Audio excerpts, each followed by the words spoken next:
Sagutin na rin natin, bro. Si Hay 13 Ocampo. Idamay ko na dito sa sagot siguro. Sige. Kung bakit tayo umalis sa MCGI. Well, kaya tayo umalis sa MCGI sa simpleng dahilan. Nagkaroon tayo ng panibagong paniniwala. Ayun. May panibagong idea na naidagdag sa atin na may dapat pag-isipan. So, kung nagkaroon ka ng doubt at nagkaroon ka ng alinlangan, pumasok sa maraming mga Exeter yung, teka, baka nga hindi totoo ang MCGI. So, to cut the story short, naging biktima kami ng paniniwala na, teka, baka nga mali yung aming paniniwala. Kaya, nagkaroon ng alinlangan, nagkaroon kami ng doubt sa faith namin. Kaya kami nag-exit siguro sa MCGI. Ngayon, para i-connect ko dun sa salitang forgiveness, kung halimbawa man nag-out kami sa MCGI at hindi na kami dumagalo sa MCGI, ang paniniwala namin kung ang Diyos, kung mayroon man na Diyos na pinakikilala ng Biblia, para sa mga Bible believer, God is God of justice. Kung halimbawa nalunod kami ng daluyong ng nagsasalimbayang paniniwala, kumbaga parang inihapay yung paniniwala namin sa magkabi-kabila. Naging biktima kami ng maling paniniwala. Kung may Diyos man, may hustisya yon. At pag nagpakita yon, palagay ko hindi malupit yon para pagdusain kami. Palagay ko pag nagpakita yon sa araw ng paghuhukom, palagay ko naman mabait yon. At pwedeng pakiusapan yon pag nagkita tayo. At palagay ko lang pwede kaming humingi ng pabor dun sa Diyos na yon. Pwede siguro namin sabihin sa kanya na, Panginoon, nagkamali po kami ng pinaniwalaan. Gusto naman talaga naming paglingkuran. Kaya lang, wala naging biktima po kami ng napakaraming paniniwala sa aming panahon Pero ngayon, nandiyan ka naman po. Total, gusto rin lang naman kitang paglingkuran. Hindi mo ba ako pwedeng pagbigyan para patunayan ko sa iyo na talagang gusto kitang pagdilbihan? Palagay ko, pwede yun at kaya. Sa definisyon kasi ng Biblia na mabuti siya at justisya, palagay ko pwedeng-pwede yun. Ngayon, kung halimbawa may tututol na mga MCGI dyan at may mga tututol, hindi, sa utak mo lang yan.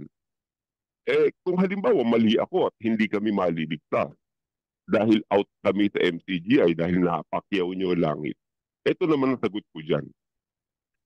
Hindi pala pwedeng ganon sa Diyos na makapangyarihan nyo sa lahat, yung ganong pakikiusap. Well, kung ang Diyos na yon ay ayaw at sasabihin niyang kasalanan nyo yan, lumabas kayo ng MCGI na paakay kayo kay Broccoli. Ang sabi ng anak ko, ang napaakay sa bulag, sa bulag, sa hukay sila kapwa mapupunta. Well, kung gano'n ang Diyos na pagkakilala mo, impyerno pa rin kami, well, para sa akin, okay lang na maimpyerno. Wala na akong magagawa. After all, siya yung Diyos na makapangyarihan sa lahat. Para sa akin, okay na rin yung ibulid niya ako sa impyerno. Kasi ayokong maglingkod sa ganong Diyos na malupit. Na dahil lang namali lang ako ng pili ng religion, inimpyerno na ako. Namali lang ako ng damit na itinuot, inimpyerno na ako. Namali lang ako ng kinain, inimpyerno na ako. Ayokong maglingkod nang walang hanggan sa ganong klase ng Diyos na ibubulid ang tao dahil nakakain ka lang ng Jollibee. Well, kung masaya kayong maglingkod sa Diyos na walang konsiderasyon sa kaluluwa ng tao, well, para sa akin, kayo na lang. Pero then again, babalik lang ako sa basic. Kung naniniwala ka na ang Diyos ay makapangyarihan sa lahat at gusto niyang lahat ng tao maliligtas, may justice yun, may katwiran yun, may justisya yun.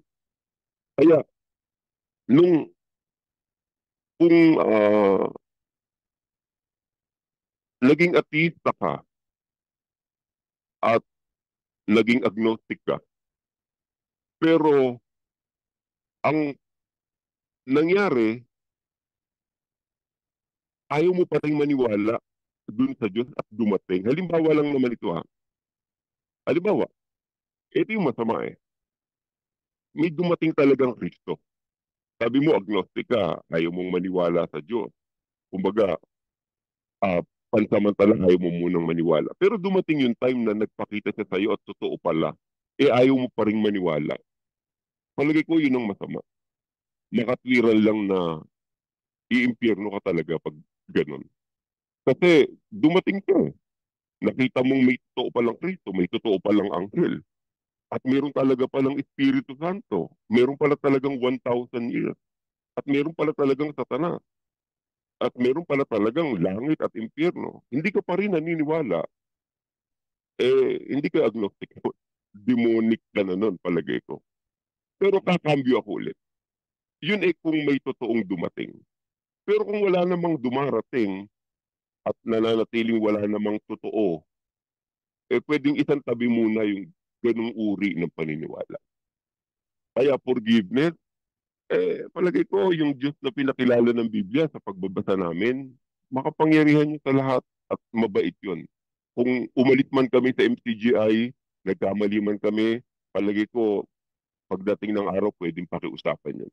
But then again, kung hindi po pwede, sabi nyo nga, siya yung dapat masunod, wala na kaming magagawa. Ayun lang. Teka na bro, napahaba.